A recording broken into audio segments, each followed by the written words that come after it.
All right, so today we're going over the concept of free shaping with Rue.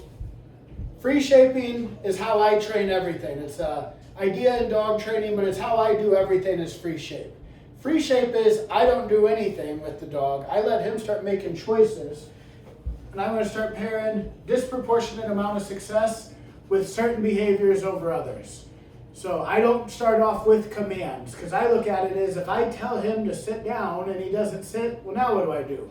And it's either, well, I keep chanting the word or I push his butt into the ground. But I don't think either of those two strategies is making me who I want to be in his mind. So it's like, how do I become somebody he wants to listen to? And it's I get him to start figuring out how to pull levers on me to get the things that he wants. And we want him to see disproportionate amount of success in 4 behaviors. Come to me, which is the big one we've been spending the most time. Walk by me. That was yesterday. We're doing the heel drill, and we still do that every day. Lay by me. That's the one we're trying to start shaping now. So what I got to do is first get him wanting to be by me. So if he doesn't want to be by me, I take off. Then we get him starting to figure out how to pull levers on me. So it's like I have the food, you get him to figure it out.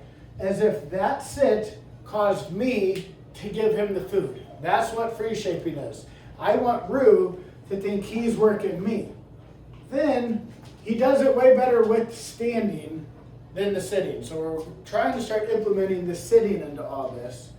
But we're trying to bridge that sit into a down as fast as we can. We want to turn the down into one of his default behaviors.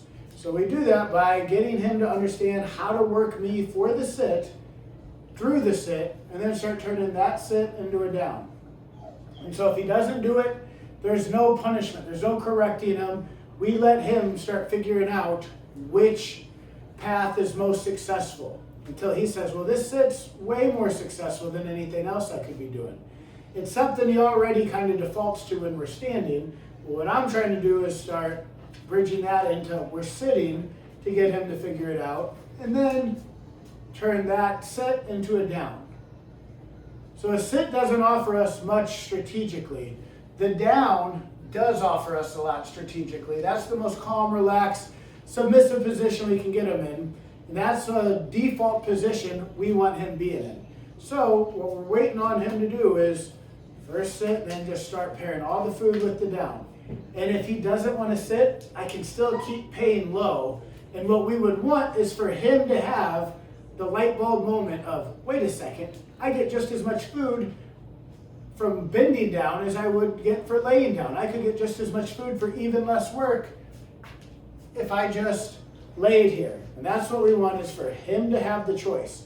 The less influence I have on the behavior, the more likely, and it's his choice, that's going to be the more repeatable behavior. When he does something on his own free will, and that behavior is successful, so as if that sit got me to pay my food low, and then he goes down, and we just start pairing all the good stuff with down here. So I just keep paying low until he says, I want to lay down. Then we start figuring out how can we just keep setting up these situations to get him to want to lay down. But if it's his choice and that's successful, that's going to be where he's like, well, this has worked out for me before. Dogs don't know the difference between good or bad behavior.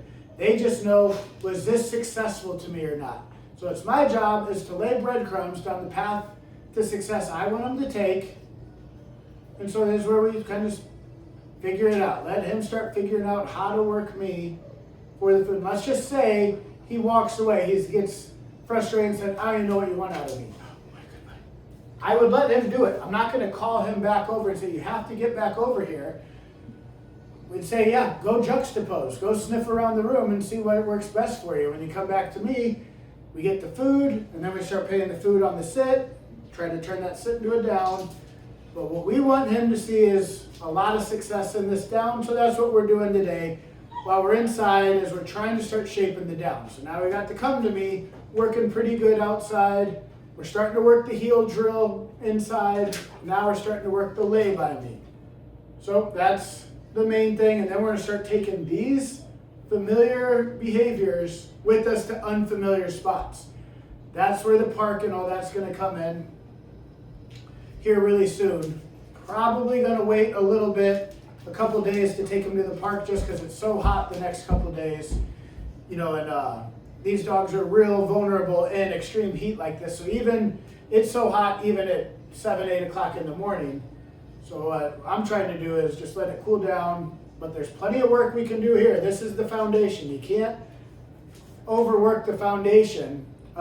If anything, it's just going to benefit us more when we get there. So free shaping, that's what we're doing today. We let him figure it out. So if he goes, sniffs around, I would say, yeah, see how that works out for you. And then whenever he comes back around here, start paying ourselves and this down here with all the good stuff. Then getting him to start figuring out how to get it. And we're in nowhere. Oh, what a good buddy. So when he does that, it's as if he pulled a lever. So we're getting there, but that's the concept of free shaping. It's how I teach everything. Any behavior I teach, I'm shaping. And the less influence from me, the better. So we're getting there. We got something to work with, and we're going to just keep practicing this every day, along with the heel drill, and along with the big one, the run to me. That is the main thing that we're doing, is how do I get the speed, the recall, as much of that coming to me. Oh, what a good buddy. There he goes. As if he caused me to pay the food. But yeah, that's the main one we're doing is the recall. So we'll check back in with you guys tomorrow and see how he's doing then.